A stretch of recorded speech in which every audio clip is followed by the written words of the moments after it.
Hi guys, my name is Lucero. I'm going to start making more videos just because I feel like that is one of the fastest way to share with guys how gratefulness is really important and how being grateful every day has tremendously changed my entire life since I started therapy back in 2018. Also, I'm going to share 10 things about me that I feel like not a lot of people know, but that I do share a lot. It's just a long thing in the caption, so it can get a little bit saturated in there. And then 5 tips on how to be grateful every single day. So, one thing about me, I love avocados. I have avocado socks, I have avocado underwear. I'm missing an avocado shirt, and that is because I don't know where to get it. Besides, I want to support local locations here in Austin, but so far I have not found one. So yeah, I am in love with avocados.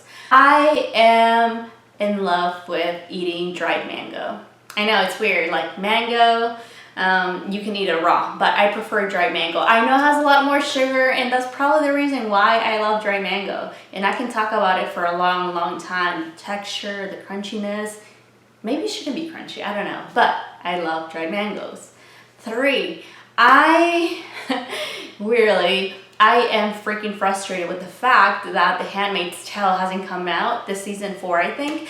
I really love that show, and I don't watch TV at all, maybe like once a week, but The Handmaid's Tale was one of the shows that I really did binge watch, and that was because I loved the entire storyline, not what it was about, but how detailed and how impactful it was. And I really just liked the actors, and it was really fun to watch that show and recommending it to people and thinking that I'm crazy, which they're not wrong, but I really love that show. 4, I'm vegan. I went vegan when I was around 17, and I went vegetarian in 2011. There was this weird girl, which I love. Now I haven't seen her in a long time, but love this human being. I'm a very introverted person, which could be like fact number 5, I guess. But on my first day of high school, I went to the library because I was like, humans, I need to run away from them. So I went to the library, and this girl approached me, and she was like, do you want to talk about Jesus and about plants? And I was like, no thank you. She kept insisting, so we talked about plants and Jesus for the entire morning, and I was like, I can't do it. Everything that a carnivore or an omnivore has told me, I've said that before. I can't eat it, meat is too good. Protein, I've done all that, and well, I gave it a shot. And then I'm a very huge nerd, and I love researching and learning things about everything. So I went online, and I was like, oh my god, I watch Earthlings, The Cove. Oh my god, this entire life I've been lied to. Like, animals are fucking killed really badly. Because my grandma, I remember her, she like just cut the throat of animals, and they died really fast. And then after watching Earthlings, I was just fucking amazed and sad about nobody knew about this, or not a lot of people knew about that, how animals are killed very bad and brutally painful. And so that happened. I started crying, and I told my mom, because I was really mad. I was like, why did you guys let me do this and eat this? And given they're Hispanic, they don't give a shit. They didn't know anything. They're like, they didn't know what was happening behind those doors of, they didn't know what was happening in the slaughterhouses. So I went vegetarian, and soon after, I wanted to go vegan, but it was really hard. It was really hard just because I was around my friends, and they were always eating things that were made out of meat or had dairy or anything like that, and I really enjoy dairy. I'm not gonna lie, I love my cheese, I love my queso, I loved eggs. Oh my god, I still miss eggs. But that was me. And then one day I just put my foot down. I was like, am I gonna let my taste buds take over me? And I said no. I'm like, I'm gonna make sure that I can do whatever I can to prevent as much suffering as possible. And then I became a vegan. I did go through all the stages. I was an extremist. I was this crazy activist person until college. I realized that was not going to be very effective. So I changed my patterns and ways of trying to make people or help people become more plant-based and become more empathetic and kind to non-human beings. That's, I guess, fact number 4, and is one of the biggest things that define who I am, because I really do believe in kindness toward all living beings, no matter being human or being an animal. We're still animals, but even non-humans deserve the same kind of respect as we do, because they have a role in this planet. And then again, number 5, I forgot what number 5 is. Oh yeah, I'm an introvert. I am highly introverted. I went on a date and this guy was like, well, what makes you think you're an introvert? Well, honey, being outside around humans really drained me. And don't get me wrong, I love people, but they are so draining. So whenever I come back home after a social event, I just need some time to recharge. It takes a lot out of me, and I love being outside and I love meeting people, but it takes a lot for me. I prefer my night ends, watching something, TED Talk, because I love TED Talks. Fact number 6, I love TED Talks. Or staying in, drinking wine, and reading a book.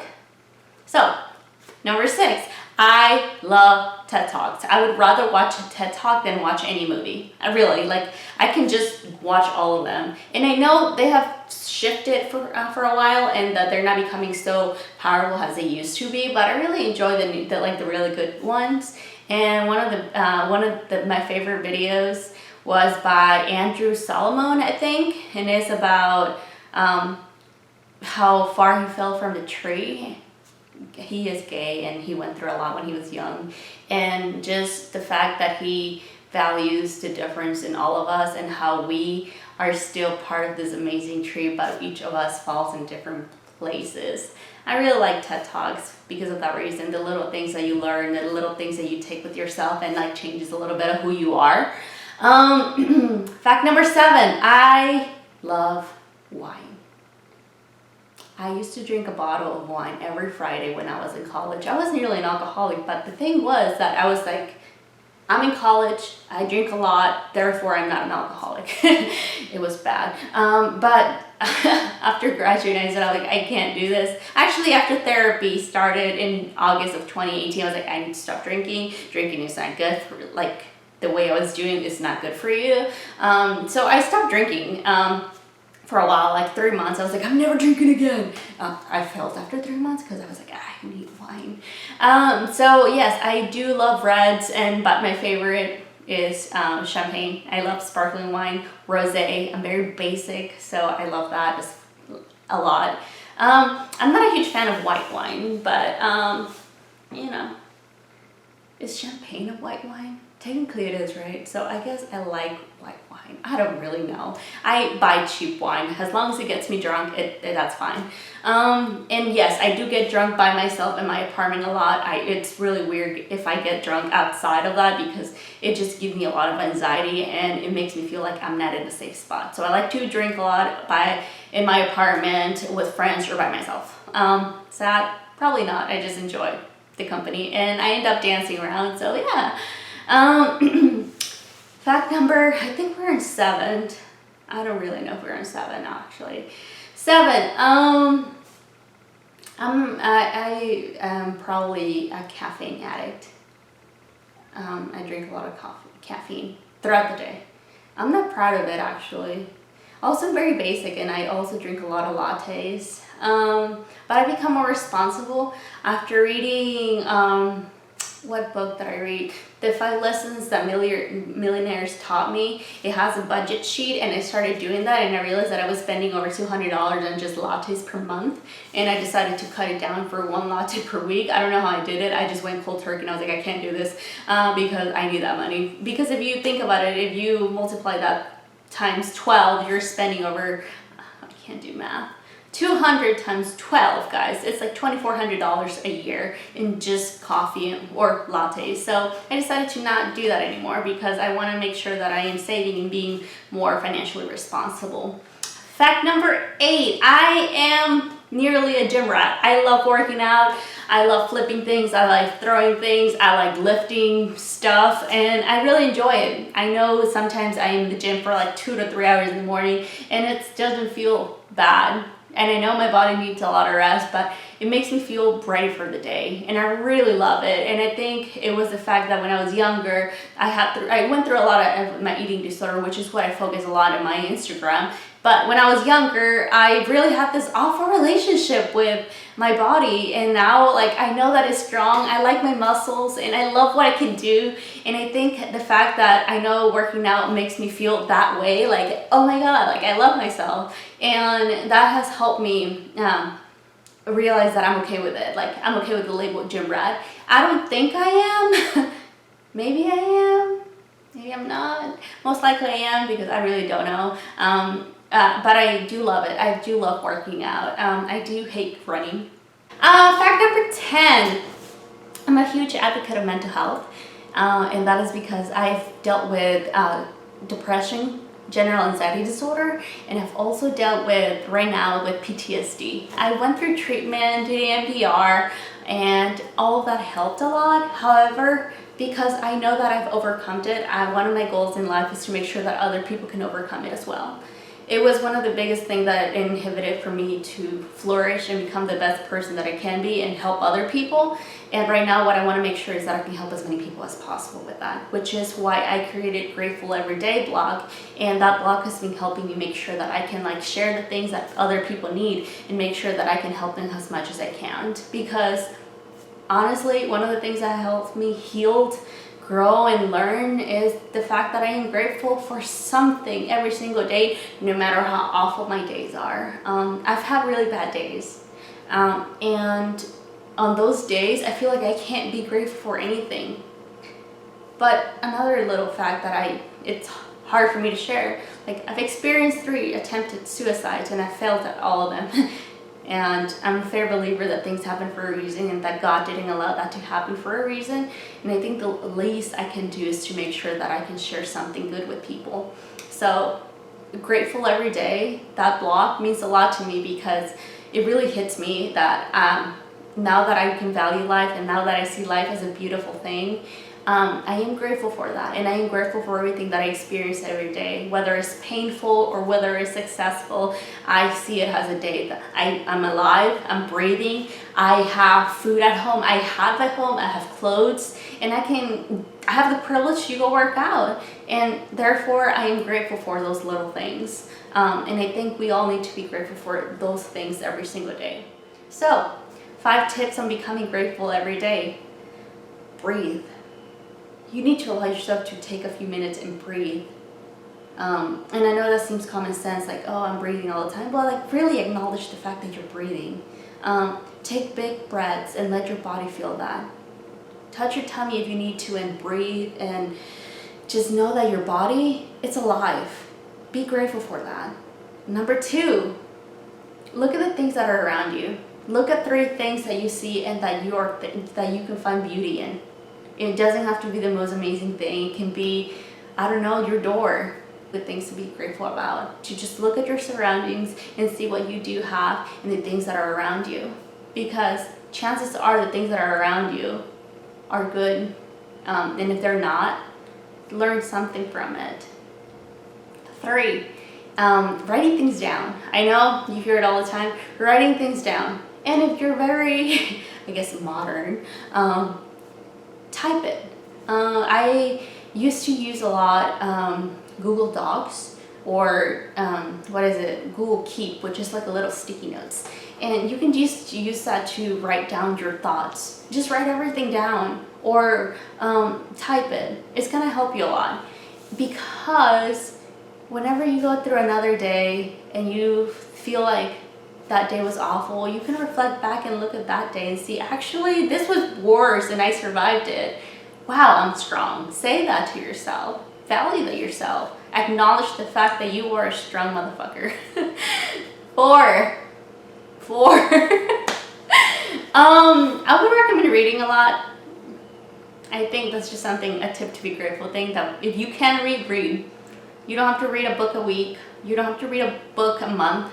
But just find a good book about self-development. or improving yourself, or a really good fiction book. I don't like fiction books, personal choice, but read a book. It's going to help you a lot. Expand your vocabulary, and maybe you'll find something that you're very happy, like something new, a new concept, a new idea, a new way of seeing life.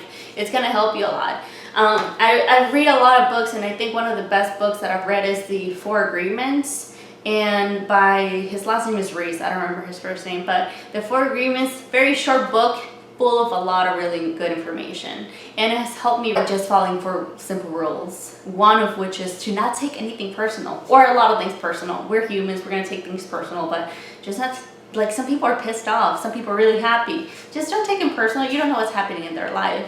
And I think that's tip number 5. You have to be okay with the fact that not everybody is meant to be in your life, and not everybody's meant to please you, and not everything in life is gonna go your way. I know it's like 30 things in one, but like they all relate to each other. I think that is tip number 5 to be grateful about. Like, we just don't know. Like, it's so, and that's okay. Because that's one of the gifts of life, that you can plan, you can dream, you can have a to-do list every day, but life ultimately is gonna go however it wants to. But the best thing that you can do is be grateful for the fact that life is a gift, and that you will respond to it in a positive way. You have the right to be pissed, you have the right to be angry. Hey, I scream in my car probably every week. It's okay. But as long as you make sure that you get to your goals and accomplish them every day, every week, every month, it's okay. That you're gonna be okay. And I think that's also one of the things that you need to be grateful that life is gonna be okay. So I hope those 5 things help. I'm gonna be sharing a little bit more every week. I do have my blog Grateful Every Day. You can go to lucerocares.com and then hit on the first tab, and it has the blog, and every single day I share little things that we can be grateful for. Personally, it's the things that I'm grateful that day, but I go through steps of why it was important, or why it's important to be grateful. So I'm looking forward to this new journey. And so again, thank you so much for watching this, and please comment how I can help you and the things that you might need from me. I really want to make sure that I can help you, and this is my first video, so it sucked, I know, but I hope that you guys stick with me. Thank you so much, and I hope you guys have a lovely rest of your week. Bye.